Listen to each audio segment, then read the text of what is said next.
It started quietly, a headline most Canadians scrolled past, barely noticing it. But within hours, it exploded. Something about Alberta, something about Danielle Smith saying no to Ottawa, again. But this time, it wasn't just another policy disagreement. People inside the capital are whispering that this move caught Prime Minister Mark Carney completely off guard. And now, everyone's asking the same question: what's really going on between Alberta and Ottawa? Now, officially, nothing dramatic has been announced. No press conference, no emergency meeting. But if you talk to anyone close to Parliament Hill, they'll tell you, something shifted this week. Some kind of national plan quietly being discussed in Ottawa, and Alberta just threw a wrench into it. The story, as it's being pieced together, starts with what's being called Carney's National Economic Renewal Plan. Supposedly a blueprint for bringing Canada's energy, tech, and fiscal policy under one coordinated federal framework. But here's the twist: it was never meant to go public yet.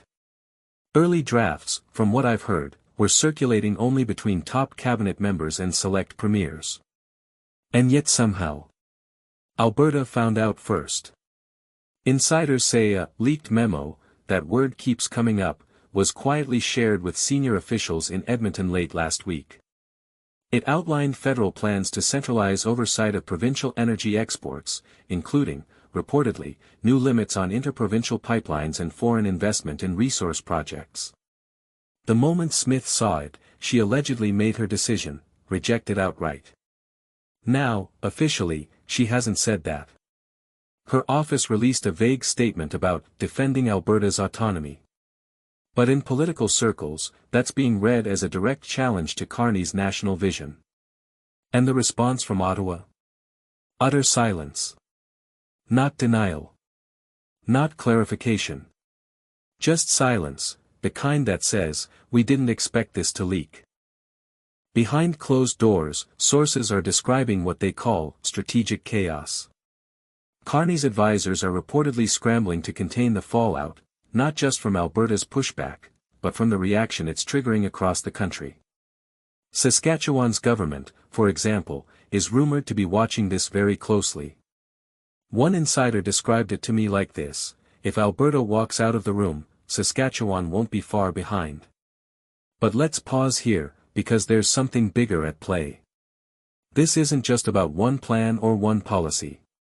It's about trust, or maybe, the lack of it, between Ottawa and the West. Carney came into office promising unity, stability, and national coordination after years of division. But for many in Alberta, his version of coordination looks suspiciously like control.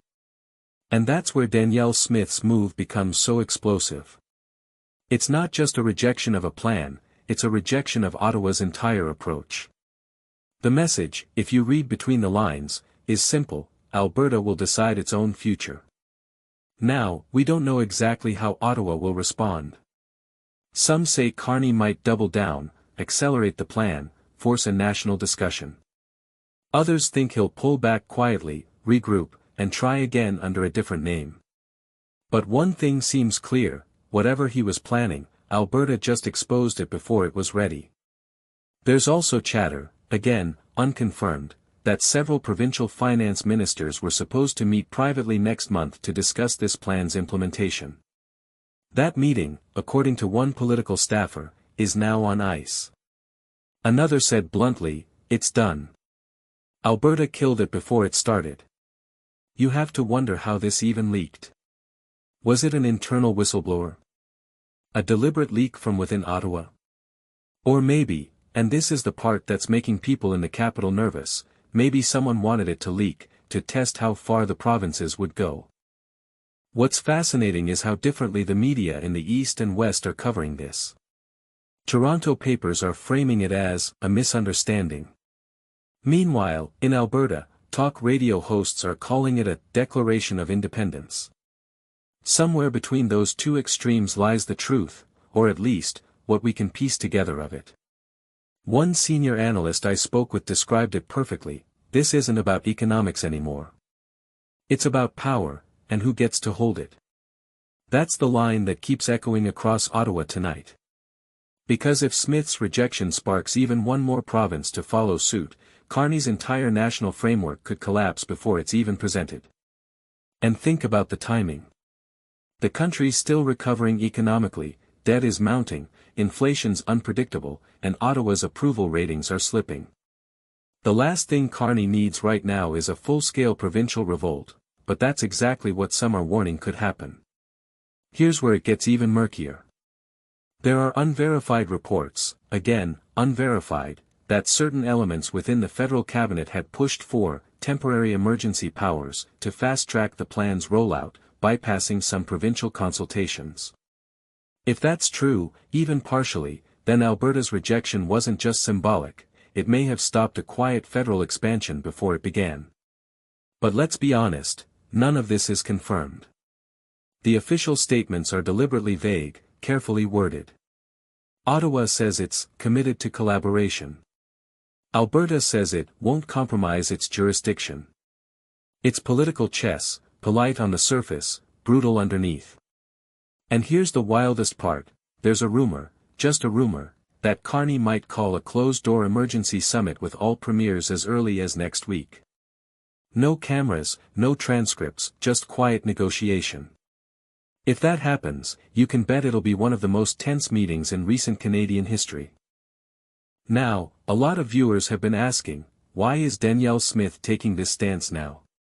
Why risk a public clash with a new Prime Minister who's still consolidating power? The answer might be simpler than it looks. In Alberta, political survival often depends on standing up to Ottawa. And Smith knows that every time she's seen as defending provincial rights, her support base strengthens. But Carney, too, has his reasons. His vision for Canada, if the leaks are accurate, seems to be about centralization, efficiency, and global competitiveness. In his view, fragmented provincial policy makes Canada weaker on the world stage. So while Smith sees control, Carney sees coordination. Two leaders, two philosophies, one collision course. The next few weeks could be pivotal. If Carney backs down, it'll signal that provinces still hold the real power in this country. If he presses forward, we could be watching the start of a new constitutional confrontation, the kind Canada hasn't seen in decades. Now the ball's in Carney's court. Will he try to rebuild trust? Or will he see this as defiance that needs to be challenged? Whatever he chooses, the effects won't be confined to Alberta. The tremors are already being felt across Canada, from Regina to Vancouver, from Toronto to Halifax. What's next? That's the question nobody in Ottawa seems willing to answer. But one thing's certain, the calm, predictable politics of the past few months are over. Something new has begun. Something uncertain. And as one veteran political strategist reportedly said behind closed doors this morning, if this is just the beginning, Canada's unity might soon face its toughest test yet. Because sometimes, all it takes to unravel a carefully woven plan, is one province refusing to play along.